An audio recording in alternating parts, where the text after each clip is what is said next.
Esqueci de postar para você. Postar não, né? Ela já estava disponibilizada. Bom, lembrando que essas aulas elas ficam todas no nosso YouTube, tá? Então, qualquer pessoa pode assistir. Obviamente que a certificação são vocês que estão acompanhando aqui junto com a gente, mas qualquer pessoa pode assistir porque ela fica aberta no nosso YouTube. Bom, pessoal, mais uma vez, boa noite. A gente vai começar hoje nossa aula de número 3 de História da Boa Educação. noite, professor. Lembrando que, como é que a gente começou, né?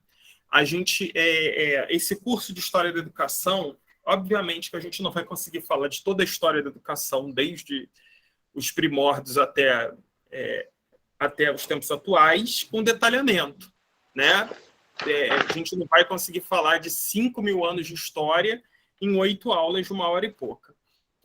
Mas, mesmo assim, a gente tenta mostrar mais ou menos o que aconteceu, né? Qual foi o fundamento que fez com que a educação chegasse aonde a gente está hoje, né? O que levou, como foi construído esse processo educacional? Então, esse é o objetivo do nosso curso. Na primeira aula, a gente começou falando da educação lá nos primórdios, no que a gente chama de antiguidade clássica, né? Essa antiguidade clássica, ela principalmente compreendia o quê? Roma e a Grécia, que são pilares da nossa civilização, né? Muito do que a gente tem hoje, uma das principais coisas, a democracia, é um dos pilares da nossa civilização. Então, isso é fundamental para a gente entender um pouquinho de como a educação chegou ao que a gente tem hoje. Tá? Essa foi a nossa primeira aula. Na segunda aula, a gente já falou da idade medieval, né? Com a queda do Império Romano, ali por volta do século V, mais ou menos, começa o que a gente chama de Idade Média. Convencionou-se, muita gente chama a Idade Média de Idade das Trevas, mas não é correto, porque muito desenvolvimento da sociedade como um todo também ocorreu na Idade Média. Então, esse processo de desenvolvimento, e assim, o que espanta um pouquinho, né? Quem acompanhou a outra aula, deve observar que muita coisa que a gente viu nascer lá na Idade Média, né? A escolástica, São Tomás de Aquino, a didática, o início dos fundamentos da didática, são da Idade Média, e a gente ainda usa alguma dessas coisas, né? Algumas são prudentes da gente usar e outras já deveriam ter sido abandonadas e a gente continua usando, né? Então, como é que a gente, como é que foi essa caminhada nossa? A gente começou, então, falando da Antiguidade Clássica, falamos da Idade Média, depois falamos do Renascentismo e concluímos falando do Iluminismo, né? Agora, a gente vai entrar no século XX, século XIX, século XX, que a educação começa a tomar uma forma mais parecida com o que a gente tem hoje, tá? Então, o que nós temos hoje de educação é basicamente uma construção bem acabada do século XIX e século XX. E talvez aí seja um dos nossos problemas, porque nós estamos no século XXI e a nossa educação ela não parece uma educação do século XXI. Em alguns casos, ela parece ainda uma educação do século XIX, né? Eu vou até ver se eu consigo... Deixa eu ver se eu consigo aqui pegar para mostrar para vocês uma coisa. Ótimo, consegui. Ó, deixa eu ver se eu consigo. Eu não sei se nos comentários eu consigo colocar foto. Não dá para colocar foto. Eu queria mostrar uma foto para vocês. mas eu não vou conseguir. Eu vou fazer o seguinte, eu vou compartilhar a tela nessa foto, eu acho que vai ficar mais fácil.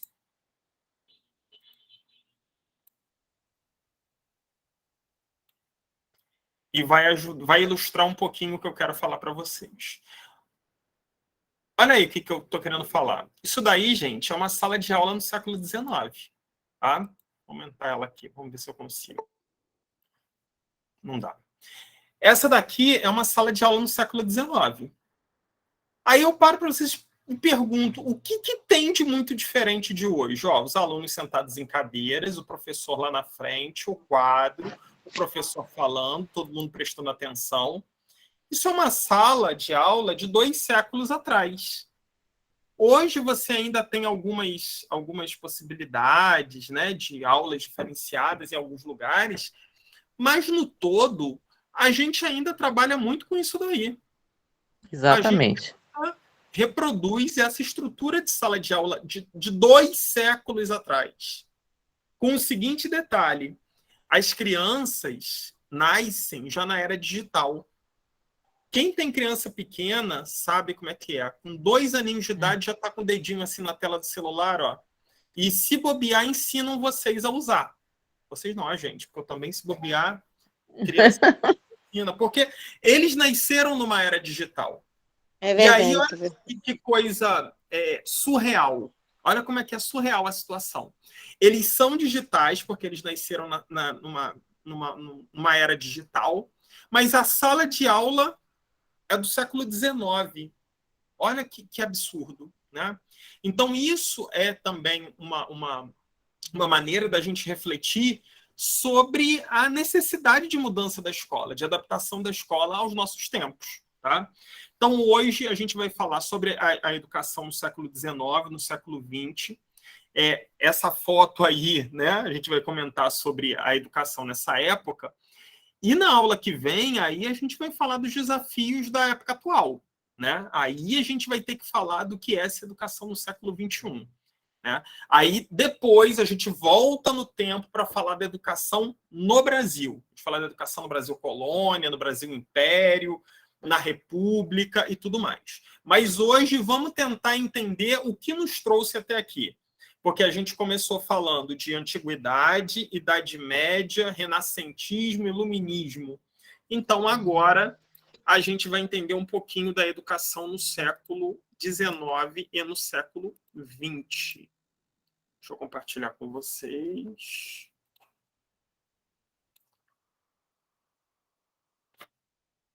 Bom, vamos lá. Nossa aula 3, então. Bom, primeiro ponto que a gente tem que falar é da institucionalização da educação. O que isso quer dizer? A educação, que é um tempo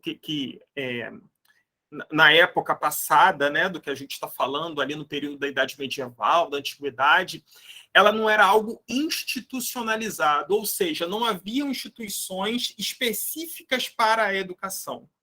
Né? Essas instituições foram começando a surgir muito na metade da Idade Média, com o renascentismo, com o iluminismo. Mas essa institucionalização da educação, ou seja, um espaço adequado para as práticas educativas, ela só vem surgir no século XIX e século XX. Né?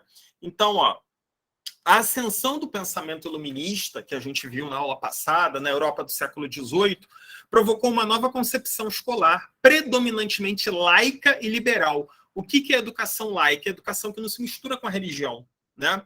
A gente lembra que lá na Idade Medieval, a educação era totalmente dominada pela igreja. Né? Então surge essa concepção de educação laica, separação entre o Estado e a igreja. Por toda a Europa, sistemas educacionais desvinculados das autoridades eclesiásticas começaram a ser defendidos, como no caso de Portugal, onde o Marquês de Pombal, entre outros ataques à ordem dos jesuítas, instituiu a substituição dos colégios religiosos por instituições públicas de ensino. A gente vai ver que isso teve uma consequência muito grave no Brasil. Os jesuítas, basicamente, eram o sistema educacional brasileiro no Brasil colônia. E com a expulsão dos jesuítas, o Brasil ficou no vácuo. Por quê? Ao mesmo tempo em que Portugal expulsa os jesuítas, ele não preenche essa lacuna. Então, a gente ficou totalmente um período ali largado. né? Final do século XVIII. Bom, continuando.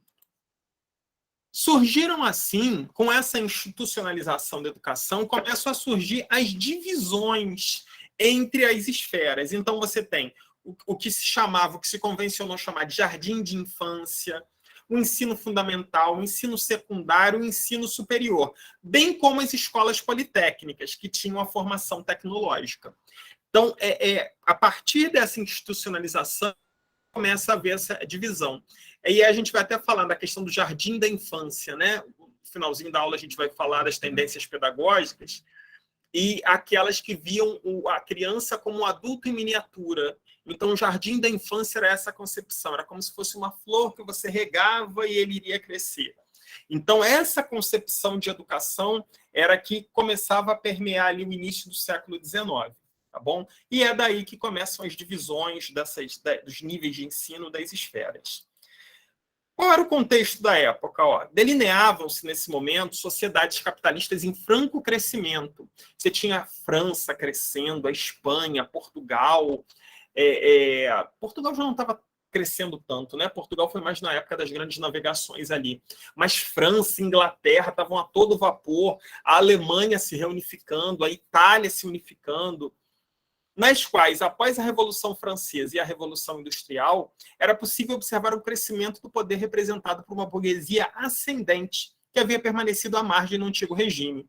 Então, assim, se no antigo regime, no absolutismo, os reis dominavam e apenas os reis, a nobreza e o clero detinham o poder, e todo o restante ficava à margem, nesse novo sistema, a burguesia, né, que eram os comerciantes, eram as pessoas que produziam dinheiro, que geravam a circulação de dinheiro, elas ascendem. Elas começam a elevar o seu status social, elas passam a ocupar lugares de destaque na sociedade. Esse poder não era de origem hereditária e divina, como o das aristocracias de outrora, mas econômico e fundamentado na exploração do trabalho, no lucro e na criação de mercados. Se os reis, a hereditariedade, ou seja, a nobreza, ela passava de pai para filho, porque se acreditava que a realeza, né, o rei, era um dom divino. Então, aquilo passava de pai para filho, era uma coisa hereditária. Na aristocracia da burguesia, não era mais o poder divino, a origem hereditária que ditava quem era aristocrata ou quem não era. O que ditava era o lucro, o poder econômico. Quem tinha mais dinheiro mandava mais. Então, ocorre esse período é importantíssimo, porque justamente é quando troca a chave, né? Sai o poder dos reis, da nobreza, e passa para a burguesia, que é quem detinha o dinheiro e fazia o dinheiro movimentar, que é quem tinha o lucro, que é quem criava mercados e tudo mais. Gente, qualquer pergunta, vocês podem me interromper, tá? Porque senão eu vou direto. Aí vem uma figura muito importante, que é a do proletário. O proletário era aquela pessoa que fazia o quê? Ela trocava o poder, o trabalho dela, por dinheiro, né? Ela trocava o trabalho por dinheiro.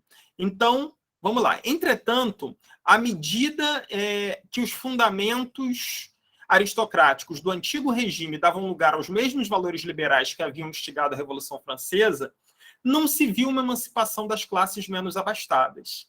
Por quê? O que aconteceu? Embora esse pessoal produzisse tudo, o lucro não era deles, né? Eles produziam, mas o lucro não ficava com eles, o lucro ficava com os donos, né? Então, apesar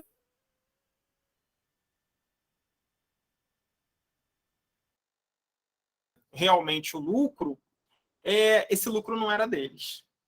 Então, na esteira da Revolução Industrial, foi estabelecida uma nova sociedade e uma nova classe, o proletário, incumbido a rotinas extremas de trabalho nas fábricas. O indivíduo desse grupo se via desumanizado, alienado, submetido a um distanciamento de qualquer postura reflexiva a respeito do seu trabalho ou do fruto deste.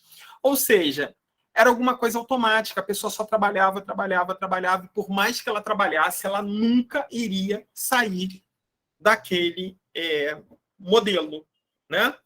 Ela basicamente trabalhava para subsistência.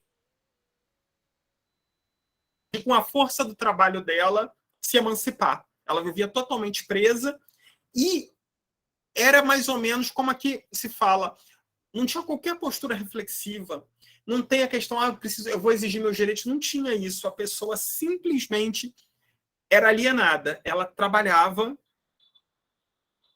para viver, né? Ou melhor, ela não trabalhava para viver, ela vivia para trabalhar. Essa era a figura do proletário que surge ali com a Revolução Industrial. Ok?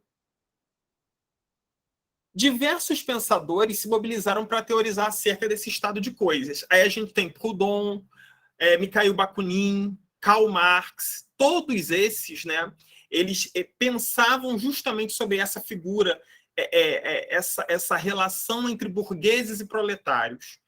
Juntamente com Marx, Max Weber e Emile Durkheim buscaram compreender os fenômenos envolvidos na trama da sociedade contemporânea e se converteram em pensadores seminais para as ciências sociais. É a partir desse pessoal aí, gente, que começa a reflexão acerca da relação entre patrões e empregados, entre burguesia e proletariado e tudo mais.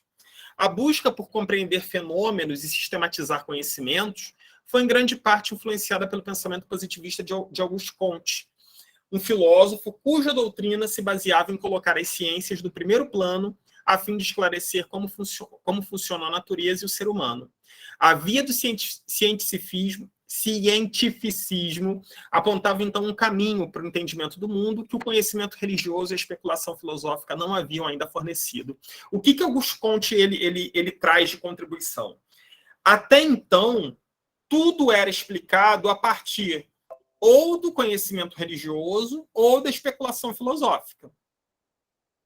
Comte transforma as ciências, inclusive as ciências sociais, numa doutrina totalmente experimental, né? Totalmente científica. Ele trouxe a questão da ciência para a explicação de tudo, né?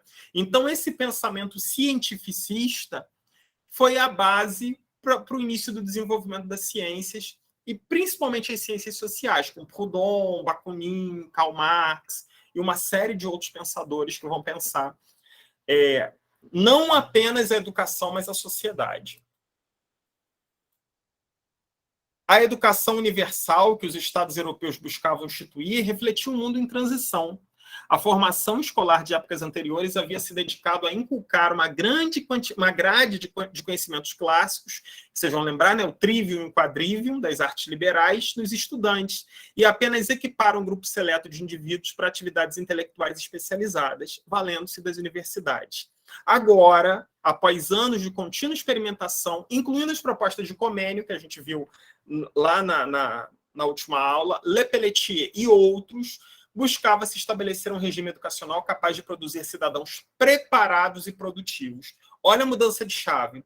Se antes a educação, lá na Idade Média, ela tinha como objetivo apenas fazer com que os alunos tivessem conhecimentos, tivessem acesso aos conhecimentos já produzidos pela sociedade, a partir de então, o objetivo da educação não era apenas esse, mas sim de produzir cidadãos preparados e produtivos, né?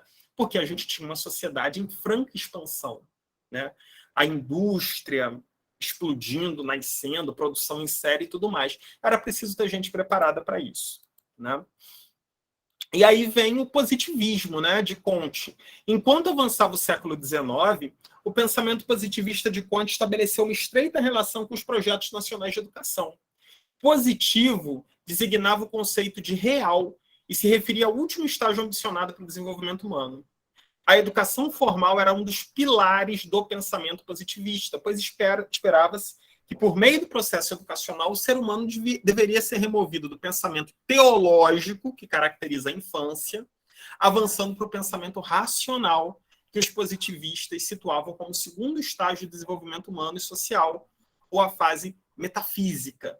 A fase final ou positiva seria um arranjo ideal, atingindo apenas quando o conhecimento, as liberdades individuais e o bem-estar coletivo se tornassem componentes universalizados da experiência humana. Então é o positivismo, gente, que vai ditar todo o processo educacional daquela época. Ele foi a base, a esteira, para que a gente começasse a pensar a educação de uma forma diferente do que se pensava na Idade Média. Tá bom? Bom, então, isso daqui é a educação, ela se institucionaliza dessa forma. E aí a gente começa a ter tendências educacionais. As primeiras tendências que aparecem são as conservadoras, lá no início do século XX. Né? O pensamento pedagógico do século XX foi caracterizado principalmente por seguir uma linha de ação liberal. O que quer dizer isso? Se voltou predominantemente para a preparação do indivíduo para a integração no mundo social, especialmente sua aplicação como agente produtivo na esfera do trabalho. Ou seja, a educação tinha como objetivo preparar para o trabalho, né? Como preparar as pessoas como agente produtivo para fazer girar aquele mercado. É possível notar, então, desde já, um distanciamento dos modelos educacionais mais antigos, que buscavam o desenvolvimento da erudição ou a adequação a um ideal elevado de humanidade. Se a gente parar para pensar o que queriam os gregos, né? A paideia, o homem integral e tudo, ou então o que queria a educação na Idade Média, atingir a oratória, a retórica, a pessoa falar bem, se adequar. Esse tipo de educação mais antiga, os modelos mais antigos, é deixado de lado. Porque agora se pensa a educação como um meio de se fornecer mão de obra qualificada. Né? A ideia de que a escola era vista como redentora universal, uma percepção já exposta por Comênio no século XVII, conduzida agora a uma escala governamental, é fundamental para compreender esse contexto. Ou seja, a educação era o meio de fazer a sociedade progredir.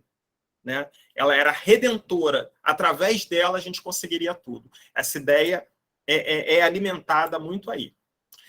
O florescimento do pensamento positivista, que a gente acabou de ver ali com Comte, né, permitiu que se teorizasse amplamente a centralidade do papel da educação na composição da malha social. Embora, como aponta Durkheim, tenha sempre existido um descompasso entre a educação de uma época e a pedagogia que ela produz. Com base nisso, a pedagogia constitui o pensamento teórico a respeito do ensinar, enquanto a educação se apresenta como aspecto prático do ensinar, que pode, inclusive, se mostrar oposto ao pensamento pedagógico. Então, isso é importante, gente. Qual é a diferença entre educação e pedagogia? A educação é a prática, né? É a prática do ensinar. Enquanto a pedagogia seria o pensamento e o conhecimento teórico a respeito do ato de ensinar. Nada impede que, no mesmo tempo, eu tenha uma concepção de educação diferente de uma concepção de pedagogia. Tá? Como o caso, hoje a gente tem inúmeras concepções de pedagogia e inúmeras concepções de educação. Bom, aí a gente vai falar do behaviorismo, que vocês vão, pessoal que está fazendo a pedagogia, quando chegar em psicologia da educação, vai ouvir falar muito de behaviorismo. O pessoal que já se formou, estudou muito behaviorismo, vamos lembrar o que é o behaviorismo. Né? Se a educação e a cultura intelectual cederam lugar a algo, foi a aprendizagem pelo condicionamento. Com base nos experimentos de Ivan Pavlov, pensadores estadunidenses como John Watson e Frederick Skinner desenvolveram uma corrente de estudos no campo da psicologia conhecida como behaviorismo. O behaviorismo parte do princípio de que é possível obter resultados concretos em práticas educativas valendo-se de uma rotina de estímulo e resposta. Ou seja, eu sou estimulado a dar uma resposta, então, quanto mais estímulo eu tenho, mais chances daquela minha resposta ser a resposta padrão. Skinner começou esses estudos com os ratinhos em laboratório. Né? Até aquele caso, né? Pegou um ratinho, colocou ele numa caixinha em que tinham 2 botõezinhos. Num botãozinho, ele apertava e aquele botãozinho liberava comida para ele. O outro botãozinho ele apertava e ele levava choque. Aí ele apertava o botãozinho do choque e sentia o choque. Apertava o botãozinho da comida, a comida descia. O que aconteceu? Ele foi condicionado a apertar sempre o da comida. Então, através disso, o que os pensadores behavioristas quiseram demonstrar? Que a gente pode, através do estímulo positivo, no caso a comida, ou negativo, no caso do choque, condicionar uma determinada resposta. Essa é a base do pensamento behaviorista. Tá? E como isso se aplica à educação? De várias formas. Uma delas são os estímulos, né? Correção, estrelinha, parabéns, ou então prêmio, primeiro lugar, medalha. Tudo isso são as questões de estímulo. Ou estímulo negativo também, né? Então, tem várias dessas situações que se aplicam na educação. Conforme esse modelo de aprendizagem, cabe ao professor aplicar atividades que incentivem a memorização e arbitrar se a resposta do aluno é correta ou incorreta. Respostas corretas são recompensadas com algum tipo de reforço positivo, enquanto respostas incorretas resultam em alguma forma de repreensão. Não há espaço para questionamentos sobre a natureza da atividade proposta, e o aluno apenas reage quando lhe é aberto espaço para tal. A importância da atribuição de notas no modelo educacional pode ser interpretada como um reforço de comportamento behaviorista. Ou seja, o reforço vem através da nota. Então, se eu tenho uma nota alta, um reforço positivo, né? É uma maneira de recompensar aquilo que eu fiz de maneira correta. Se a minha nota é baixa, é um reforço negativo. É uma maneira de me repreender por algo que eu fiz. Só que, neste modelo, nessa concepção, não tem espaço para questionamento. O certo é o certo, o errado é o errado. Não tem interpretação, não tem dialogicidade, não tem nada. Tá? O correto é o correto, o errado é o errado, seguindo um modelo fixo. Tá bom? O modelo behaviorista é um exemplo de tendência pedagógica conservadora, posto que não instiga uma prática pedagógica amplamente participativa e é caracterizado por uma disposição vertical e de mão única do conhecimento, isso é, do professor para o aluno. A regra é, o professor sabe, o aluno não. Então, o aluno fica quieto e ouve. Essa é a concepção, o modelo vertical de educação. E as tendências conservadoras, elas têm muito disso, né? De não ser uma pedagogia participativa, ou seja, não se leva em consideração os conhecimentos prévios dos alunos. Tá? O que é levado em consideração é apenas o que é trazido pelo professor, que é detentor do conhecimento. E acho que... Calma aí. Alguém aí que está compartilhando tela. Deixa eu...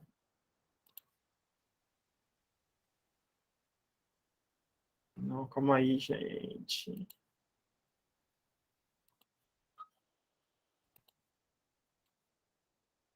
Pronto. Acho que eu voltei agora.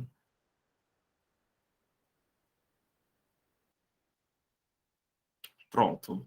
Voltei. Bom, então, voltando, né? Então, esse modelo behaviorista é um modelo conservador, em que o professor é o detentor do conhecimento e o aluno simplesmente ouve. A gente vai ver que isso é totalmente oposto ao pensamento de vários pensadores progressistas, entre eles Paulo Freire, né? Que falava muito dessa educação bancária. O que seria essa educação bancária? É como se o professor fosse lá e fizesse um depósito do conhecimento na cabeça do aluno e ele fosse lá um ser passivo, né? E a educação progressista não pensa assim. Aí agora a gente vai falar um pouquinho de Herbart, que é um outro pensador, né, de conservador, e a proposta do alemão John Herbart, por sua vez, era baseada nos princípios de governo, o domínio dos docentes sobre as crianças, né, o poder sobre as crianças, instrução, a prática intelectual de ensino e disciplina, a autodeterminação da criança a manter-se no caminho para a educação. Herbart afirmou que a educação em geral conhece o que se pode chamar coação. É certo que a educação nunca é dura, mas frequentemente muito severa, sugerindo que coagir os alunos, isto é, impor o governo, é fundamental para criar um ambiente propício à aprendizagem e que esse rigor é a base da formação intelectual e moral. A gente chama isso de modelo herbartiano porque grande parte das pedagogias conservadoras elas partem desse princípio, domínio pela força, pela disciplina, né? A coação. E as pedagogias progressistas, em sua maioria, elas vão na margem totalmente oposta. Elas falam numa relação horizontal. O professor fala de igual para igual, e não num pedestal lá em cima em que ele sabe tudo e o aluno não sabe nada. Tá? Bom, essas daqui, então, era o modelo de pedagogia, né, das tendências conservadoras. E aí temos as tendências progressistas. Né? Muitos pensadores emergiram no século XX e propuseram visões renovadas de educação, em oposição a essa pedagogia tradicional que a gente estava vendo ali. Eventualmente, essa caminhada resultou no estabelecimento de linhas pedagógicas progressistas. Porém, o que significa efetivamente uma pedagogia progressista? Vamos ver 4 tópicos que vão falar sobre isso. 1. O aluno é um sujeito no processo de aprendizagem. Seu posto não é meramente de receptor de verdades por parte do professor. Com efeito, se o aluno não consegue extrair sentido das atividades realizadas, o processo é falho. Então, não tem aquilo do professor que fala assim, eu ensinei, ele que não aprendeu. Se o aluno não conseguiu extrair sentido da atividade, o processo é falho. O professor não ensinou. Né? O aluno não é um ser passivo, ele é um sujeito no processo de aprendizagem. Ele não é só um receptor daquelas verdades, ele precisa ver sentido naquilo, daquelas atividades para que o processo realmente se concretize. 2. A criança não é um adulto, não pensa como um, e suas capacidades de assimilação e compreensão devem ser respeitadas, sendo contraproducente forçar o aluno um modelo de pensar essencialmente adulto, independentemente de sua faixa etária. Não adianta querer reproduzir um tipo de conhecimento com crianças do que a gente faz com adulto. Crianças não pensam como adulto, crianças têm seu estágio de desenvolvimento dependendo da idade, então não adianta você querer que elas aprendam determinada situação, que elas não estão maduras biologicamente para isso. A gente vai ver que Piaget falava disso. Né? Então, não deve-se forçar o aprendizado, levando-se em consideração que essa criança é um adulto, porque ela não é. Ela tem suas características e isso deve ser respeitado. E a pedagogia progressista, ela parte desse princípio. Tá? 3.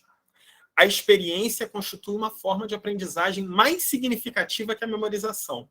À medida que o conhecimento resultante da experiência é reconhecível pelo sujeito da aprendizagem como algo que integra a sua vida, muito mais significativo que construções conceituais mais densas e difíceis de manusear para mentes mais jovens.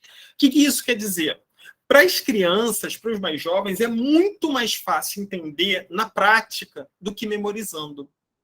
Quantas coisas vocês memorizaram na escola que hoje vocês nem lembram mais, que vocês nem faziam sentido do que era? Né? Eu gosto sempre de citar um exemplo aqui para vocês. Alguém sabe me dizer quais são os afluentes da margem esquerda do Rio Amazonas? Alguém aí sabe? Se souber, pode abrir o microfone e falar. Sem olhar no Google, não pode, tem que lembrar. Alguém lembra? Pelo jeito, ninguém. Mas vocês estudaram provavelmente isso. Por que vocês não lembram? Porque não tem sentido nenhum. Se bobear, vocês nem sabiam o que era o Rio Amazonas, não sabiam onde ficava, não tinha nada.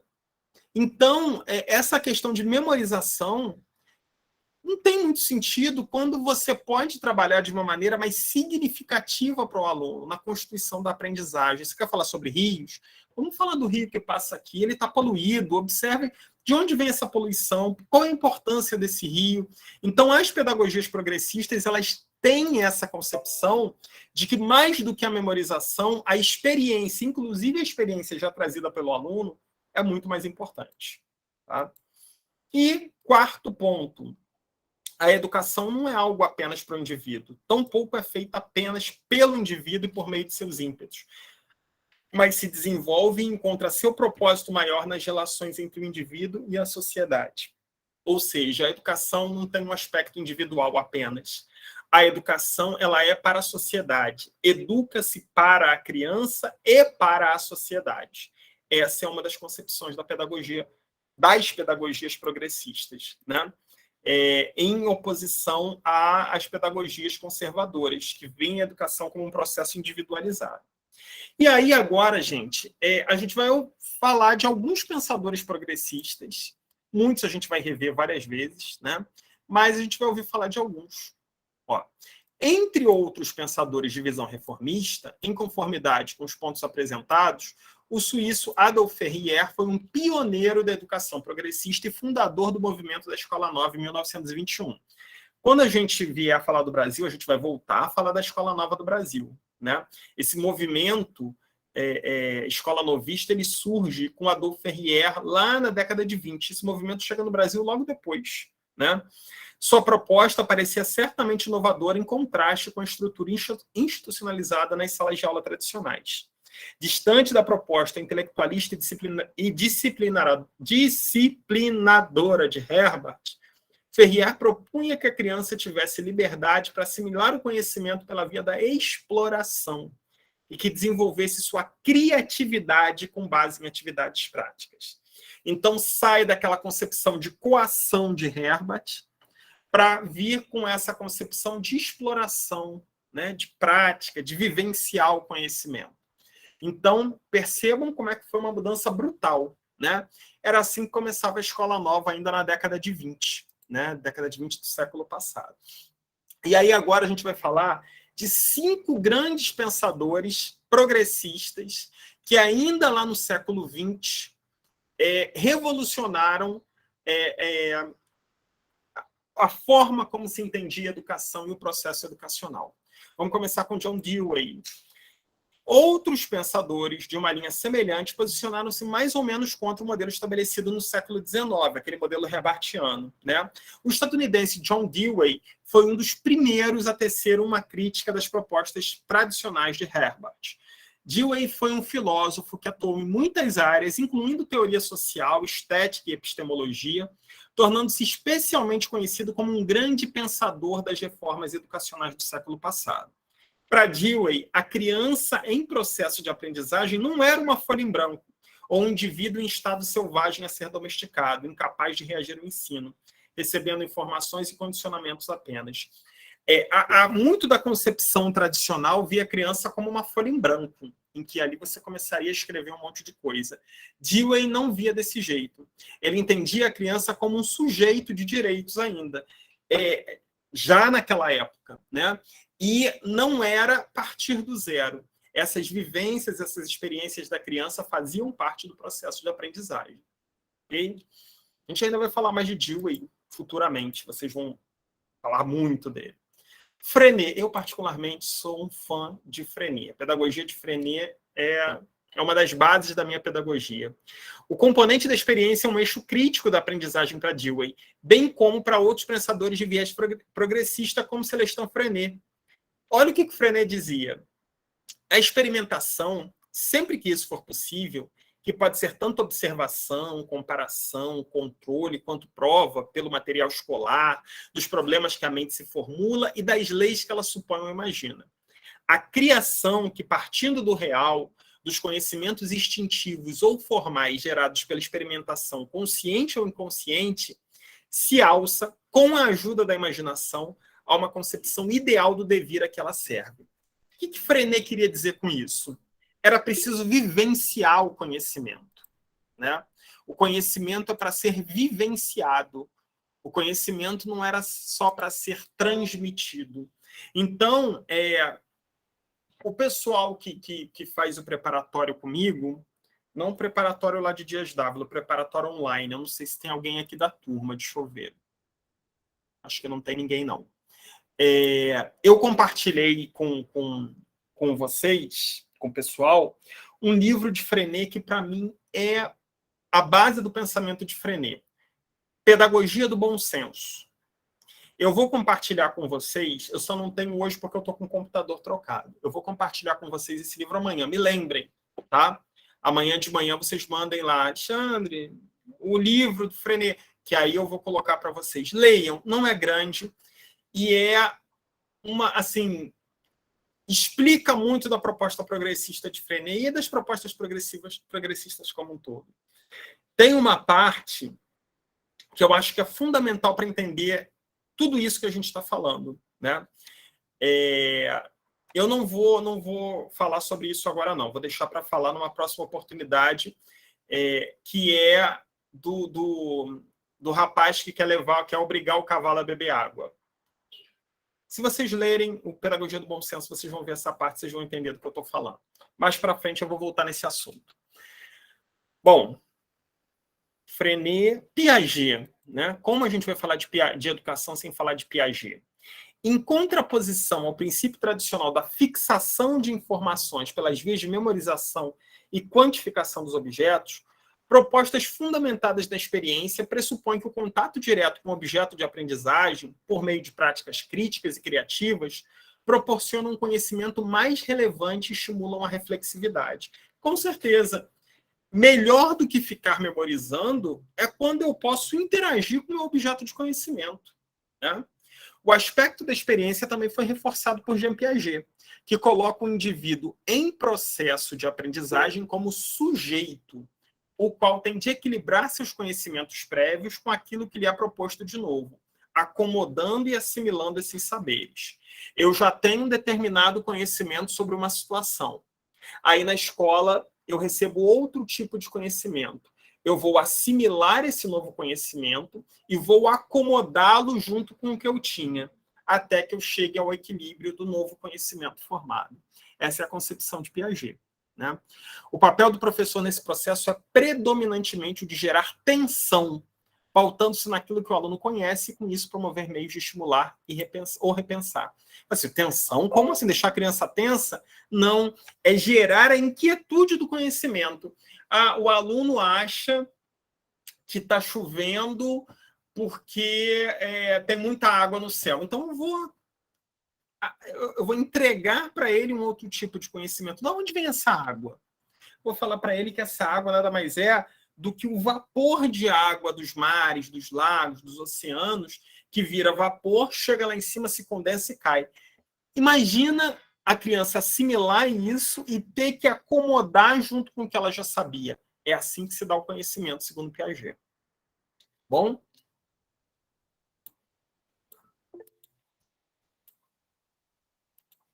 Vamos lá. Vallon. Muito além da experiência, era fundamental, entre pensadores de viés reformador ou progressista, compreender que há diversos estágios de desenvolvimento e que estes devem ser respeitados, não se forçando a criança a acolher conhecimentos que não correspondem às suas capacidades por serem demasiados complexos ou abstratos. Sim, tem coisas que você não tem que ensinar para uma criança de 6, 7 anos, porque ela ainda não é madura o suficiente para aprender, né? Por que a gente não ensina multiplicação para criança Perdão, multiplicação não. Por que a gente não ensina algoritmo da multiplicação para criança de 6, 7 anos? Ela não é suficiente madura para aprender isso. Ela precisa aprender de maneira concreta e não de maneira abstrata. A gente vai falar isso um pouquinho mais à frente em outros cursos. O médico francês Henri Vallon buscou explicar a psicologia infantil ao refletir acerca do processo educativo. Tal como Dewey, o pensador francês salientou que não cabia negociar conhecimentos com os alunos que ainda não se encontravam numa faixa etária correspondente à assimilação eficaz desses conhecimentos, afirmando que, abre aspas, olha o que disse Vallon, cada idade da criança é como um estaleiro, onde certos órgãos asseguram a atividade presente, enquanto edificam massas importantes que só terão a sua razão em idades ulteriores. Ou seja, não adianta eu querer antecipar o conhecimento. É igual aquelas mães que a criança está com 5, 6 anos e quer que a criança saiba a tabuada. Não faça isso. Não faça isso porque ela não é madura o suficiente para isso. Na sua tentativa de ajudar, você pode prejudicar. Bom? E, para concluirmos nossa aula de hoje, a gente termina com Vygotsky, né? Grande pensador, morreu muito novo, com 30 e poucos anos, mas deixou um legado importantíssimo na área da educação, na área da linguagem, do pensamento, e como o pensamento se dá em conjunto com a linguagem. O meio social, portanto, deve ser sempre um fato relevante no processo educacional. É, afinal de contas, para a vida em sociedade que o indivíduo é educado.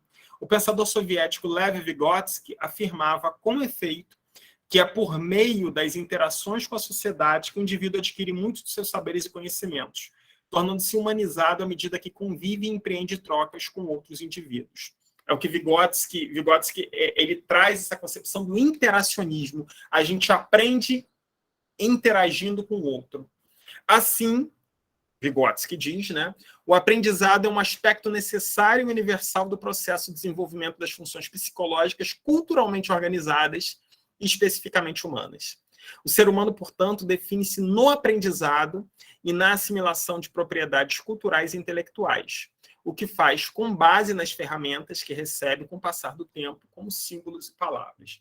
Vygotsky ele vai descrever perfeitamente as relações entre a linguagem, o pensamento e o desenvolvimento da criança, né? Então, percebam como, em pouco mais de 2 séculos, né, 19 e 20, os pensamentos sobre educação evoluíram de uma maneira brutal, né? E aí chegamos ao século XXI, que a gente está hoje. E aí, na nossa próxima aula, a gente vai começar a falar como essa herança que a gente está trazendo de tanto tempo, de séculos e séculos, está sendo desenvolvida, foi desenvolvida nesse século, né? Na contemporaneidade, final do século XX, início do século XXI. Ok? Pessoal, ficou alguma dúvida, alguma pergunta que vocês queiram fazer? Não, professor. Ficou bem claro. Ótimo. Bom, então, vou fazer o seguinte com vocês. Vou encerrar a aula de hoje. Na segunda-feira, a gente tem a nossa aula de número 4, né? Aí falando da educação no século XXI, né? Na contemporaneidade. Para o pessoal que é de Dias d'Ávila aqui, sábado a gente tem um encontro. Para o pessoal que é do preparatório, amanhã a gente tem um encontro. E para quem não é de nenhum deles, segunda-feira a gente está de volta. Tá bom, gente? Tá bom, professor. Boa noite. Até a próxima. Tchau, tchau. Boa noite. Boa noite.